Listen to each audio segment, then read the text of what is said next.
রোগ ব্যাধিতে আক্রান্ত হয় সে ব্যাপারে ওনাদের কি প্রস্তুতি রয়েছে, কি কার্যক্রম চলমান রয়েছে সে ব্যাপারে ওনারা কথা বলবেন।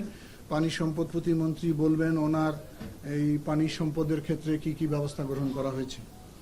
ইতিমধ্যে এই বাংলাদেশের এই 60টি জেলায় এবং সিলেট অন্তর্ভুক্ত 8টি জেলায় বন্যায় কবলিত হয়েছে। এখানে 59টি উপজেলার 368টি ইউনিয়ন, 12টি পৌরসভা ক্ষতিগ্রস্ত পরিবার আমরা অ্যাসেসমেন্ট করে যতটুকু পেয়েছি সেটি হচ্ছে 6,09,411টি। এখানে মৃত্যুবরণ হয়েছে 54 জন, তার বেশিরভাগে পাহাড়ি ধসের মধ্যে মৃত্যুবরণ করেছে। ইতিমধ্যে আমাদের মন্ত্রণালয় থেকে জরুরি ত্রাণ কার্য পরিচালনার জন্য আমাদের মাননীয় প্রতিমন্ত্রী উনিও এসেছেন, উনি ছিলেন এই এলাকায় এতদিন। এখানে দায়িত্ব দেওয়া হয়েছে আমাদের বিদ্যুৎ প্রতিমন্ত্রী, উনি সার্বক্ষণিক ওই এলাকায় মনিটরিং করছেন। 1,75,00,000 টাকা আমরা তাৎক্ষণিক বরাদ্দ দিয়েছি। 3,250 মেট্রিক টন চাল বরাদ্দ দেওয়া হয়েছে, শুকনা খাবার দেওয়া হয়েছে এবং এর বাইরে মাননীয় প্রধানমন্ত্রী তা ত্রাণ ভান্ডার থেকে প্রত্যেক জেলায় 20 লক্ষ টাকা অতিরিক্ত বরাদ্দ দিয়েছেন। এবং এই কার্যক্রমগুলো যেগুলো আশ্রয় কেন্দ্র রয়েছে সেগুলোতে আমাদের তৈরি খাবার দেওয়া হচ্ছে, শুকনো খাবার পরিবেশন করা হচ্ছে। উদ্ধার কাজের জন্য সেনাবাহিনীকে, বিজিবিকে, কোস্টগার্ডকে আমরা এখানে নিয়োজিত করেছি। আমাদের মন্ত্রণালয় থেকে জরুরি ভিত্তিতে স্পিড বোর্ড এবং রাবার বোর্ড আমরা পাঠিয়েছি তাদের উদ্ধার কাজ পরিচালনা করার জন্য। এবং আমার মনে হয় যে আজকের যে গুরুত্বপূর্ণ সভা অনুষ্ঠিত হয়েছে সেখানে সরকার কিছু গুরুত্বপূর্ণ সিদ্ধান্ত গ্রহণ করেছে। ক্ষতিগ্রস্ত পরিবারগুলোকে পুনর্বাসনের জন্য, যেগুলো রাস্তাঘাট ক্ষতিগ্রস্ত হয়েছে, সড়ক জনপথ, তারা সেটা মেরামত করবে অল্প সময়ের মধ্যে। স্থানীয় সরকার মন্ত্রণালয়ের আওতাধীন যে সমস্ত সড়ক তারা সেটা মেরামত করবে। আমরা আমাদের মন্ত্রণালয় থেকে যদি কাঁচা সড়ক থেকে থাকে সেগুলোকে আমরা কাবিটা দিয়ে মেরামত করব। এবং খাদ্য মন্ত্রণালয় থেকে জরুরি ভিত্তিতে এই সমস্ত জায়গাগুলো খাদ্য বান্ধব কর্মসূচি চলমান থাকবে। আমার মনে হয় যে এই অবস্থা চট্টগ্রাম এবং চট্টগ্রামের আশেপাশে যেটি এবছরের সবচেয়ে ভয়াবহ বন্যা দেখা দিয়েছে সে কারণে সরকার সবচেয়ে গুরুত্ব দিচ্ছে এবং মাননীয় প্রধানমন্ত্রী ইতিমধ্যে একাধিকবার বৈঠক করেছেন ঊর্ধ্বতন কর্মকর্তাদের সঙ্গে, বিভাগীয় কর্মকর্তাদের সঙ্গে এবং জেলা প্রশাসকদের সঙ্গে। ওনার নির্দেশনায় আমি আগামীকাল থেকে ব্যাপকভাবে ওই এলাকাগুলো সফর করব এবং আজকে আমি চট্টগ্রাম যাচ্ছি। ধন্যবাদ আপাতত সবাইকে। আপনি বলেন।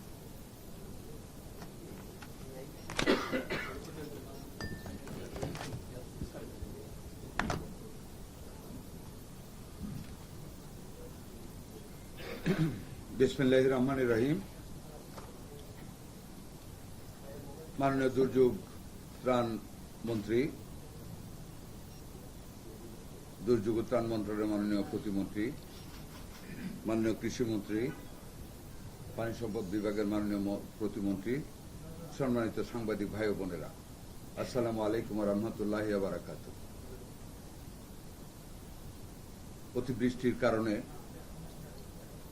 দেশের কয়েকটি জেলায় যে বন্যা দেখা দিয়েছে এর বৃত্তান্ত আপনাদেরকে আমাদের মাননীয় দুর্যোগ মন্ত্রী মহোদয় আপনাদেরকে ব্যাখ্যা করেছেন। আমি সেই ব্যাপারে আমরা প্রত্যেকটা মন্ত্রণালয় ভিত্তিক আমাদের যাদের যা যা করণীয় আমাদের দুর্যোগে আক্রান্ত মানুষের পাশে দাঁড়ানোর জন্য সেই ব্যাপারে আমরা আপনাদেরকে অবহিত করতে যাচ্ছি। আপনাদের সহযোগিতা কামনা করি। পজিটিভ নিউজের মাধ্যমে আমাদের কার্যক্রমগুলি তুলে ধরে জাতির উপকার করার জন্য আপনাদের কাছে সবিনয় অনুরোধ রাখতেছি। স্বাস্থ্য মন্ত্রণালয়ের পক্ষ থেকে আমরা প্রথম রাত থেকেই আমাদের মাঠ লেভেলের সমস্ত কর্মকর্তা কর্মচারীদের ছুটি বাতিল করেছি এবং তারা প্রত্যেক আনন্দের সাথে মাঠ লেভেলের থেকে ইউনিয়ন লেভেল পর্যন্ত আমাদের যারা কর্মী আছে তাদেরকে সজাগ করা হয়েছে। তারা প্রত্যেকটা মানুষের উপর দৃষ্টি রাখতেছেন। যে কোনো মানুষ যে কোনো রোগে বা সাপে কামড় সহ আক্রান্ত হলে নিকটস্থ উপজেলা সদরে চিকিৎসার ব্যবস্থা করবেন সেই নির্দেশনা প্রদান করা হয়েছে। আমরা প্রতিদিন জুমে আমাদের সেই আক্রান্ত এলাকাগুলির টিএচএফ2 এবং স্বাস্থ্য কর্মকর্তা কর্মচারীদের সাথে আমরা আলাপ করতেছি। এই পর্যন্ত বন্যায় সাপে কেটেছে যেই কয়জন মানুষকে আলহামদুলিল্লাহ আমরা সাথে সাথে আমাদের উপজেলা হেলথ কমপ্লেক্সে আমরা অ্যান্টিভেনম দিয়ে আমরা তাদেরকে চিকিৎসা করেছি। আমাদের একজন লোক সাপে কামড়ে মারা যায়নি। আমরা আপনাদের জ্ঞাতার্থে জানাচ্ছি যে আমাদের নারী গর্ভবতী মা এবং শিশুদের প্রতি আমাদের গ্রাম পর্যায়ে আমাদের যারা কর্মী আছে তাদেরকে অ্যালার্ট রাখা হচ্ছে, যে কোনো মায়ের যদি প্রসূতির সময় হয় বা কোনো রকম সমস্যা দেখা দেয় তাদেরকে আমরা মাধ্যমে স্পিড বোট না পেলে যে কোনো স্থানীয় নৌকা বা কিছুর মাধ্যমে আমরা উপজেলা হাসপাতালে আনার ব্যবস্থা রাখতেছি। এই পর্যন্ত আমরা খারাপ সংবাদ এই খাতে আমরা আল্লাহর রহমতে পাইনি। আমরা 1000 ভায়াল আমরা অ্যান্টি স্নেক ভেনম আমরা মাঠ পর্যায়ে 21,000 অ্যান্টি স্নেক ভেনম আমরা দিয়ে রেখেছি।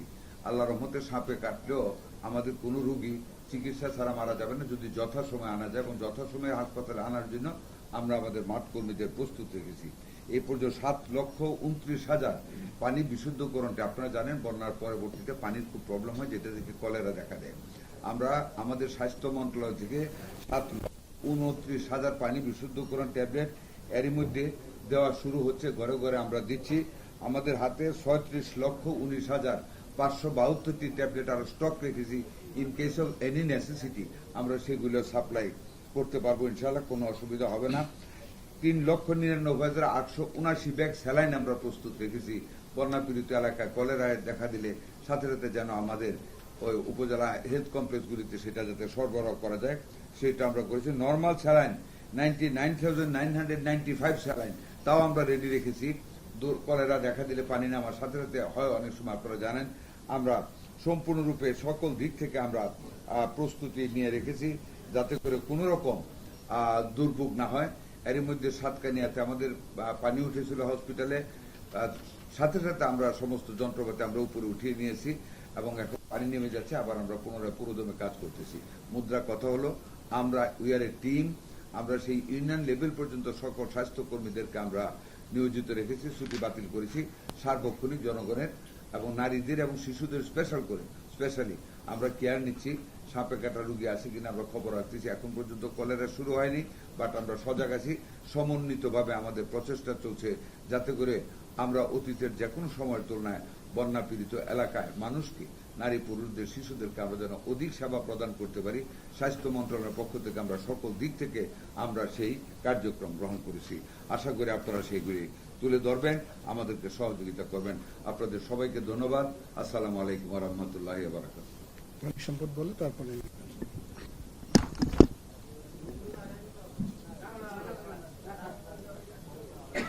ঠিক আছে না বলো? ঠিক আছে তো। বন্যার সার্বিক পরিস্থিতি নিয়ে আন্তঃমন্ত্রণালয় সভা শেষে আজকের এই প্রেস ব্রিফিংয়ে উপস্থিত আমাদের দুর্যোগ ত্রাণ মন্ত্রী, স্বাস্থ্যমন্ত্রী, কৃষিমন্ত্রী এবং দুর্যোগ ত্রাণ প্রতিমন্ত্রী সচিব সহ উপস্থিত সামনের সমাজের সাংবাদিক ভাইরা, আসসালামু আলাইকুম। আমি প্রথমে গত 6 জুলাই থেকে গতকাল পর্যন্ত বিশেষ করে চট্টগ্রাম বিভাগে যে বৃষ্টিপাত হয়েছে, সারা বছর বাংলাদেশে মোটামুটি 2200 মিলিমিটার বৃষ্টিপাত হয়, কিন্তু গত এক সপ্তাহে চট্টগ্রামে প্রায় 1454 মিলিমিটার বৃষ্টি হয়েছে।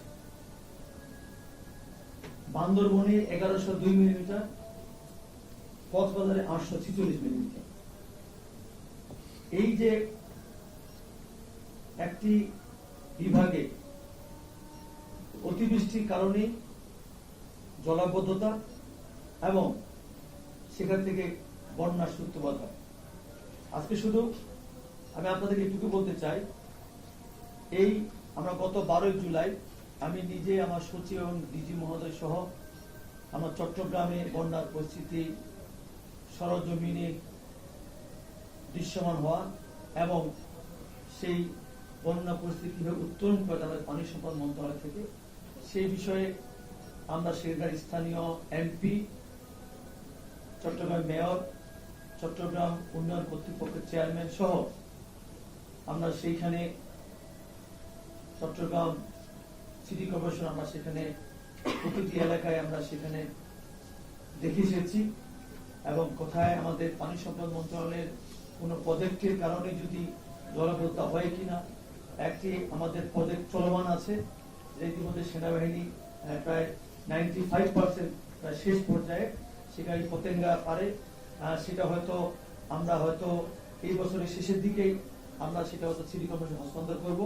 তার মধ্য দিয়ে চট্টগ্রামের জলাবদ্ধতার যে বিষয়গুলো আসে, আমার বিশ্বাস আগামীতে সেই জলাবদ্ধতার কোনো বিষয় আর চট্টগ্রাম সিটি কর্পোরেশন থাকবে না। এছাড়া এই যে বৃষ্টির কারণে সবচেয়ে ক্ষতিগ্রস্ত হচ্ছে কক্সবাজার। সেই কক্সবাজারে আমাদের কক্সবাজার জেলায় প্রায় 4টি জায়গায়, বিশেষ করে আমাদের যে বাঁধ আছে, ফোল্ডার আছে, এই ফোল্ডার গুলো আপনারা খেয়াল করবেন, সে 1960 সালে 70 সালে সেই ফোল্ডার গুলো নির্মাণ হয়েছিল। বাঁধগুলো, সেই বাঁধগুলো যেমন কক্সবাজারে মাতামুহুরী নতুন একটা উপজেলা হয়েছে, সেখানে পুরুতাখালী পূর্বপাড়ায় সেখানে বাঁধ উচ্চে পানি প্রবাহিত হওয়ার ফলে ভাঙন সৃষ্টি হয়েছে, এবং সেখানে আমাদের ওই এলাকায় আমাদের স্থানীয় জনগণ নিয়ে আমরা সেখানে বাঁধ যারা পুনর্নির্মাণ করতে পারি তার আমরা সেখানে ব্যবস্থা নিয়েছি। এছাড়াও আমাদের কক্সবাজারে পূর্ব মেহেরনামা, সেখানে বাঁধ উঠছে গিয়ে সেখানেও আমাদের ভাঙন তৈরি হয়েছে, এবং বিশেষ করে বাঁধের ভিতরে পানির চাপ অত্যাধিক পরিমাণে বেড়ে যাওয়ায় পানি বের করে দেওয়ার নিমিত্তে স্থানীয় জনগণ নিয়ে সেখানে আলোক দিয়ে কাটায়, সেখানে বাঁধ সেখানে কেটে ফেলে দেওয়া হয়। এছাড়াও আমাদের আরেকটি জায়গাতে শিলখালী, সেখানে স্থানীয় জনগণ সে পানি বের করে দেওয়ার জন্য সেখানেও কিন্তু আমাদের বাঁধ কেটে দেওয়া হয়।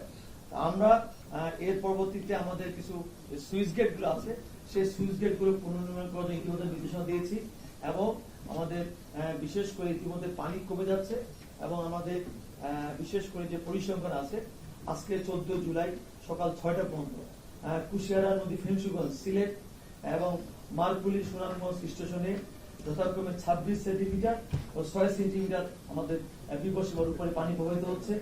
সুরমা নদী ছাতকে সুনামগঞ্জ স্টেশনে 6 সেন্টিমিটার উপরে, সোমেশ্বরী নদী কমলাকান্দা নেত্রকোনায় সেখানে 13 সেন্টিমিটার উপরে, এবং তিস্তা নদী ডালিয়া নীলফামারীতে সেখানে 7 সেন্টিমিটার উপরে পানি প্রবাহিত হচ্ছে। তবে আশার আলো হচ্ছে এটাই যে বিশেষ করে বৃষ্টি কমে যাওয়ার কারণে সেখানে প্রতিনিয়ত সেখানে বৃষ্টি নদীর পানি নেমে যাচ্ছে, এবং আশা করি আমরা 2-1 দিনের ভিতরে আমাদের এই যে পানির যে বিপদ সীমার উপরে যে অপবাহিত হচ্ছে সেটাও ইনশাল্লাহ নেমে যাবে। এবং আমরা বিশেষ করে পানি সম্পদ মন্ত্রণালয় আমরা আমাদের সকল কর্মকর্তা কর্মচারীকে বিশেষ করে যেসব এলাকায় বন্যা হয়েছে, বাঁধ ভেঙে গেছে, সেই সব এলাকায় তারা যেন সার্বক্ষণিক ভাবে সেখানে বাঁধগুলো পুনর্নির্মাণ, এবং আমাদের বিশেষ করে পুনর্নির্মাণের পাশাপাশি সেখানে আমাদের এই বাস্তবতা নিরিখে আমাদের যেসব গুলো করণীয় দরকার, বিশেষ এমার্জেন্সি ভিত্তিতে আমাদের জরুরি ভিত্তিতে কিছু কাজ থাকে, সেই কাজগুলো আমরা করার নির্দেশনা দিয়েছি। যেমন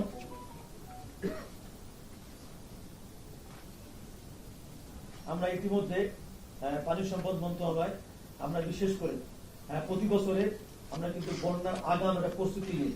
এইবার কিন্তু আমরা সেই প্রস্তুতিতে আমরা এবার কিন্তু আরো জোরসোরে নিয়েছিলাম, এবং সেখানে আমরা আমাদের বিশেষ করে এইবার আমরা প্রায় 1500 বেশি আমরা সেখানে প্যাকেজ আমরা ইতিমধ্যেই আমাদের বিশেষ করে স্ব এলাকায় যারা সংসদ সদস্য আছেন এবং ডিসি আছেন বা আমাদের পানি সম্পদ মন্ত্রণালয়ে যারা আছেন তাদের কাছে আমরা সেই প্যাকেজ দিয়েছি। সেই প্যাকেজের মধ্যে ইতিমধ্যে প্রায় 500 প্যাকেজ আমাদের প্রায় কাজ সম্পন্ন হয়েছে, আর 11,000 প্যাকেজ আমাদের নির্মাণাধীন। আমরা এইভাবে, এবং এছাড়াও আমাদের প্রায় এই যে আমাদের এমার্জেন্সিতে কাজগুলো আমরা বাস্তবায়ন করবো, সেখানে আমাদের জিও ব্যাগ লাগে। আমরা প্রায় 7 লক্ষের অধিক জিও ব্যাগ ইতিমধ্যে সরবরাহ করেছি। আমাদের 6 লক্ষ জিও ব্যাগ আমাদের সংরক্ষণে আছে, এবং এছাড়াও আরো প্লাস্টিক সেন্সিটিভ জিও ব্যাগ সেগুলো প্রায় লক্ষাধিক কাছাকাছি আমাদের সংগ্রহে আছে। আমরা ইতিমধ্যেই আপনাদের বিষয়ে অবহিত করতে চাই, আল্লাহ না করুক সামনে যদি আবার বৃষ্টি বেড়ে যায় বা বন্যা হয়, সেখানে আমাদের পানি সম্পদ মন্ত্রণালয় থেকে এই বন্যার ভাঙন থেকে আমাদের নদী এবং আমাদের মানুষের রক্ষা করার জন্য আমরা সব প্রস্তুতি আমাদের নেওয়া আছে। ধন্যবাদ সবাইকে।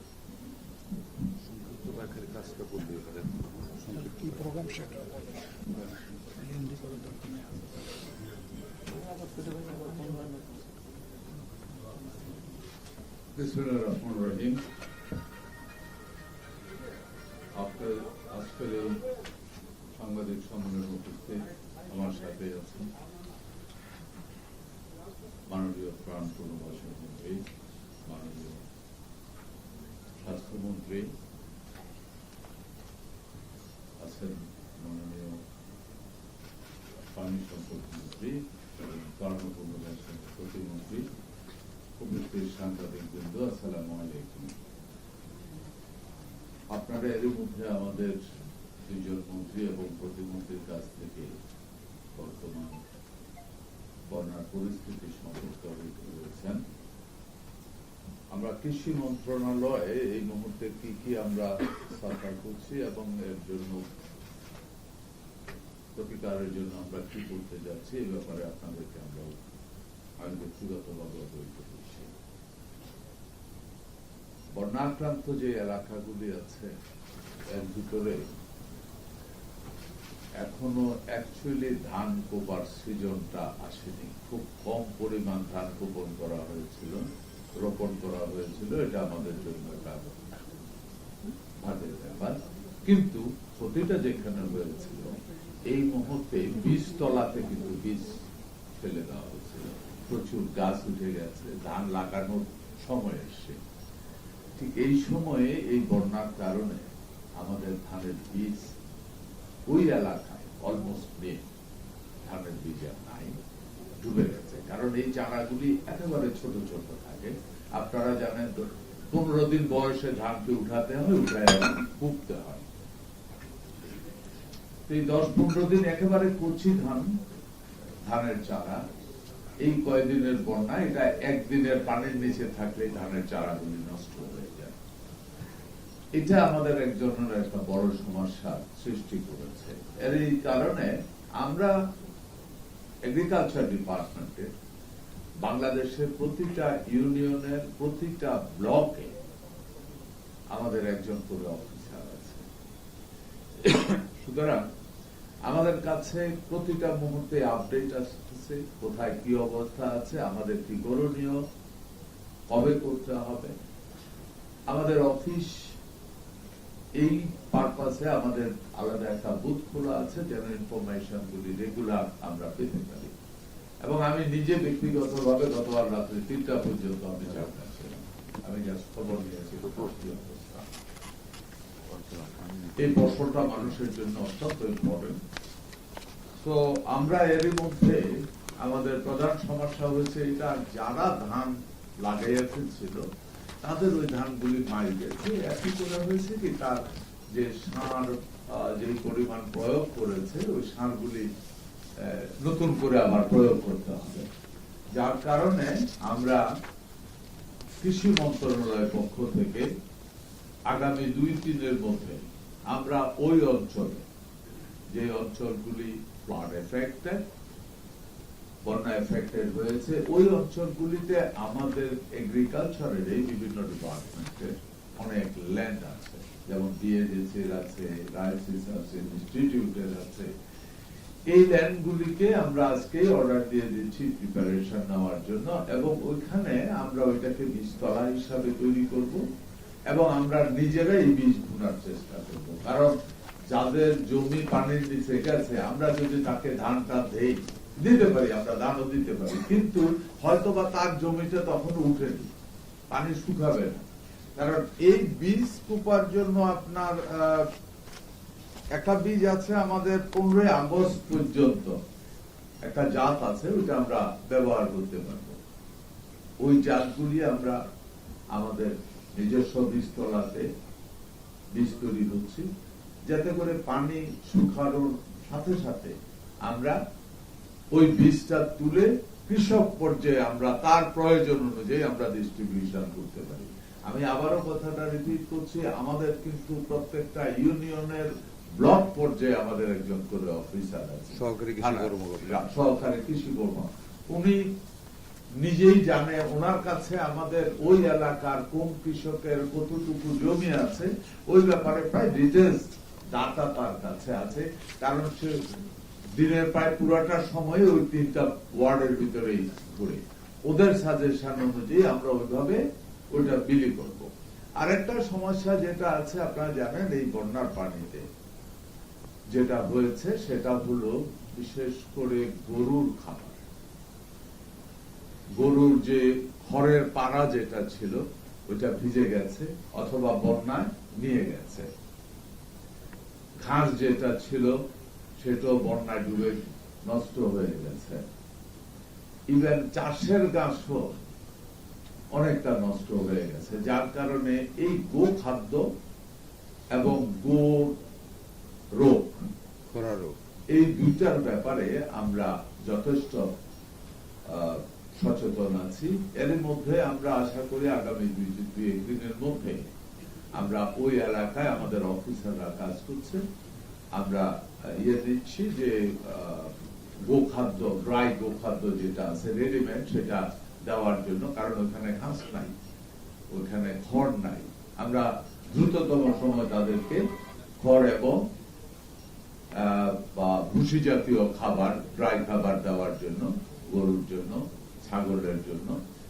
আর সাধারণত বন্যার পরে বা বর্ষাকালে এমনিতেই গরু এবং ছাগলের কিছু রোগ ব্যাধি আছে। আর বর্ষা যখন হয় তখন বিশেষ করে খুরা রোগটা দেখা দেয়। এর মধ্যে আমরা আশা করি আগামীকাল পরশুর ভিতরে আমরা এই খুরা রোগের একটা ভ্যাকসিন আছে, বিশেষ করে বন্যা দুর্গত যে এলাকাগুলি আছে, পুরা এলাকায় প্রতিটি প্রাণীকে আমরা খুরা রোগের ভ্যাকসিন দিয়ে দেওয়ার জন্য আমরা অর্ডার দিয়ে দিয়েছি। আমরা আশা করি খুরা রোগ থেকে আল্লাহ আমাদেরকে মুক্ত করবে। আমরা প্রস্তুতি আছি, আমাদের ডিপার্টমেন্ট, আমাদের কৃষক এবং সব ধরনের কৃষক এবং মৎস্যজীবী যারা আছে, অনেকেই আপনারা জানেন মাছের চাষ করে। এই মাছের চাষ হঠাৎ করে বন্যার পানি এসে তাদের কোনো প্রস্তুতি ছিল না, পুকুরের আইন ভাসায় নিয়ে গেছে এবং ওই মাছও চলে গেছে। ওইগুলিও আমরা নতুন করে লিস্ট তৈরি করছি, কে কতটুকু ক্ষতিগ্রস্ত হচ্ছে। সরকারের পক্ষ থেকে চেষ্টা করা হচ্ছে ওই ক্ষতিগ্রস্তদেরকে সহযোগিতা করার জন্য। আপনাদেরকে অনেক অনেক ধন্যবাদ। আপনারা আমাদের এই কথাগুলি, আমি আশা করি জনগণ যদি ভালোভাবে জানতে পারে, তারা সাহস পাবে, দেশের ক্ষতিগ্রস্ত মানুষ উপকৃত হবে। ধন্যবাদ আপনাদেরকে। আসসালামু আলাইকুম। আপনারা তো আছেন সবাই, এই যে বন্যা কবলিত যেসব অঞ্চল মারাত্মক ক্ষতিগ্রস্ত হয়েছে, টাকার অঙ্কে আপনাদের কাছে কোনো হিসাব আছে কিনা যে কত ক্ষতি হয়েছে টাকার অঙ্কে? এটা তো এখনো বন্যার পানি ধীরে ধীরে নেমে যাচ্ছে, অ্যাসেসমেন্টটা এখনো পূর্ণাঙ্গভাবে আমরা তৈরি করতে পারি নাই। এটা একটু সময় লাগবে আর কি। এটা রোডসে কতটা ক্ষতি হয়েছে, তারপরে স্থানীয় সরকারে কতটুকু, কৃষিতে, হেলথে, এটা আমরা আরো কয়েকদিন সময় লাগবে আমাদের। Honorable Minister, my question is, you know, already has 54 that already died by our part. So, this very deplorable and vulnerable situation. So our Prime Minister will go to their and you know, our opposition parties, Jamaat and others, they are already doing business by flood. So, what's your না, বিষয়টা হলো যে যে মৃত্যুবরণ হয়েছে, এটা আমি একটু আগে বলেছিলাম যে পাহাড়ি ধসে বেশিরভাগ মৃত্যুবরণ হয় এই অঞ্চলে। আমরা একটা জিনিস চিন্তা ভাবনা করতেছি ভবিষ্যতে, যাতে পাহাড়ের পাদদেশে, পাহাড়ে যারা বসবাস করে তাদের আমরা সমতল ভূমিতে তাদের আবাসে উদ্বুদ্ধ করে এখানে নিয়ে আসা, যাতে এই মৃত্যুর সংখ্যাটা কমে যায়। আর এটা তো জানেন যে এই ধরনের কিছু কিছু সামাজিক যোগাযোগ মাধ্যমও অপপ্রচার করেছে। যেমন একটি নিউজ আপনারা সবাই দেখেছেন যে একজন মহিলা গর্ভবতী অবস্থায় গাছের ডালের মধ্যে আশ্রয় নিয়েছে, পরবর্তীতে এটা ফ্যাক্ট চেকিং করে দেখা গেল যে আমরা হাওরের মধ্যে একটি দৃশ্যে এসে অভিনয় করতেছিল। আমরা আশা করি যে সঠিক খবরটা যদি প্রচারিত হয়, এটা দায়িত্বশীল জায়গা থেকে শহরে আসলে দায়িত্ব নেওয়া উচিত। আমার মনে হয় যে আমরা সেই জায়গা থেকে কাজগুলো করলে মানুষের মধ্যে বিভ্রান্তি কম হবে এবং মানুষের মধ্যে আতঙ্ক কম ছড়াবে। ধন্যবাদ। ধন্যবাদ মাননীয় মুখ্যমন্ত্রী মহোদয়। আমি একটু অ্যাড করতে চাই প্রশ্নের সাথে, মাননীয় প্রধানমন্ত্রী রাউন্ড দি ক্লক মনিটরিং করছে। উনি গত 10 তারিখে আক্রান্ত জেলা প্রশাসক, সিভিল সার্জন, পুলিশ সুপারদের সাথে কথা বলেছেন, সমগ্র বিষয়ে উনি শ্রবণ করেছেন। পরবর্তীতে উনি 12 তারিখে ডেপুটি কমিশনারদের সাথে মিটিং করেছেন। উনি সার্বক্ষণিক মনিটর করছেন বিষয়টা এবং নির্দেশনা দিচ্ছেন। ওনার নির্দেশনা অনুযায়ী আজকে আমরা এই আন্তঃমন্ত্রণালয়ের মিটিংটা করছি। উনি ছিল যে প্রধানমন্ত্রী দুর্গত এলাকায় যাবেন কিনা সেইটা প্রশ্ন। সে যাবে কি মাননীয় প্রধানমন্ত্রী যেহেতু বিরোধী দল বা নিরাপত্তার অন্যান্য সহিত দলের নেতারা সেখানে গেছে, এখন প্রধানমন্ত্রী যাবেন কিনা এইটা প্রশ্ন ছিল। না, বিষয় নিশ্চয়ই এটা উনি বিবেচনা করবেন। পরিস্থিতি অবজার্ভ করছেন, যখন প্রয়োজন হবে নিশ্চয়ই যাবেন। আমরা এই মুহূর্তে আমাদের যেটা প্রয়োজন, আমাদের অ্যাসেসমেন্ট আপনারা যেটা একটু বলছেন, মাননীয় সাংবাদিক ভাই, একটা বন্যা হয়েছে, বন্যার ভয়াবহতা আরো বৃদ্ধি পেতে পারত। যেটুকু ভয়াবহতা হয়েছে তাও আনওয়েলকামিং। এই এলাকায় কোনোদিন বন্যা হয়নি, বাট আমরা মাননীয় প্রধানমন্ত্রীর নেতৃত্বে we all are the hands of the prime minister. কেউ চাইতে পারে আরেকজন, but prime minister is always busy with all other works of the country. আমরা ওনার পক্ষ থেকে আমরা কোনো ভুল করিনি। আমরা সকল মন্ত্রণালয়, আমাদের মাঠ লেভেলের সকল কর্মকর্তা কর্মচারীবৃন্দ, আমরা মনে প্রাণে আমাদের সীমিত সকল সম্পদ নিয়ে আমরা মাঠে কাজ করতেছি এবং আলহামদুলিল্লাহ আই মাস্ট সে আমরা জিনিসটাকে সুন্দরভাবে মোকাবেলা করেছি। That credit goes to our leader, hour honourable prime minister. উনি যাবেন কিনা যদি সুযোগ হয় যাবেন, বাট ওনার যাওয়ার সাথে আমাদের কর্মের কোনো সম্পর্ক নেই। আমরা কর্ম করে যাচ্ছি, উই আর নট আইডেল। আজকে আমাদের মাননীয় এলজেডি মিনিস্ট্রির সভাপতিকে মিটিং হয়েছে। আমাদের মাননীয় দুর্যোগ ব্যবস্থাপনা মন্ত্রী আজকেই বলে যাচ্ছেন, আমাদের পানি সম্পদ প্রতিমন্ত্রী উনি ঘুরে এসেছেন ডিটেলস। আমাদের একজন প্রতিমন্ত্রীকে ওইখানে ডিভোট করা হয়েছে, আমাদের বিদ্যুৎ প্রতিমন্ত্রী অলরেডি ইজ দেয়ার, এবং সে সকল উপজেলা লেভেলে নারী নক্ষত্র কোথায় কি হচ্ছে হিসাব দিচ্ছে। এটি সাংবাদিক সম্মেলন। সুতরাং we are a team. Our Prime Minister is our team leader and we are the team members. We all are working. Presence is not the main problem. Presence is there. Our State Minister is working there. আমাদের দুর্যোগ প্রতিমন্ত্রী যাচ্ছেন, মন্ত্রী যাচ্ছেন, প্রতিমন্ত্রী ঘুরে এসেছেন, আমাদের মৌলভীবাজার আরেকজন মন্ত্রী ওয়ার্ক করতেছেন। আলহামদুলিল্লাহ we are working. আপনারা আমাদেরকে সহযোগিতা করবেন। আল্লাহ হাফেজ। বলেন, একটা নিব শুধু, এনাদের মিটিং আছে আরো। বলেন, দাঁড়ায় বলেন, অসুবিধা নেই। শোনা যাচ্ছে?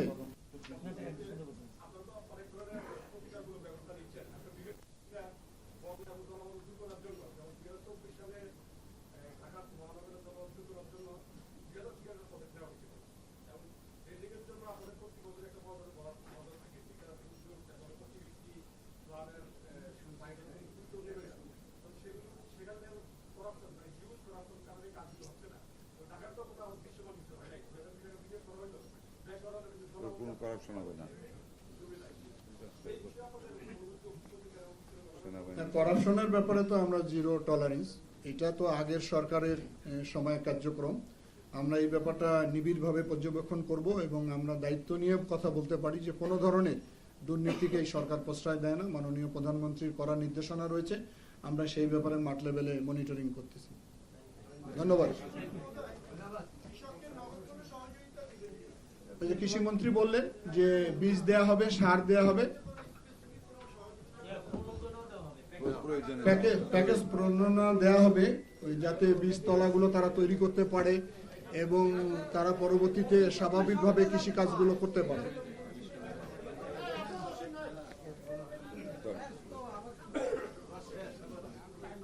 ধন্যবাদ দিদা।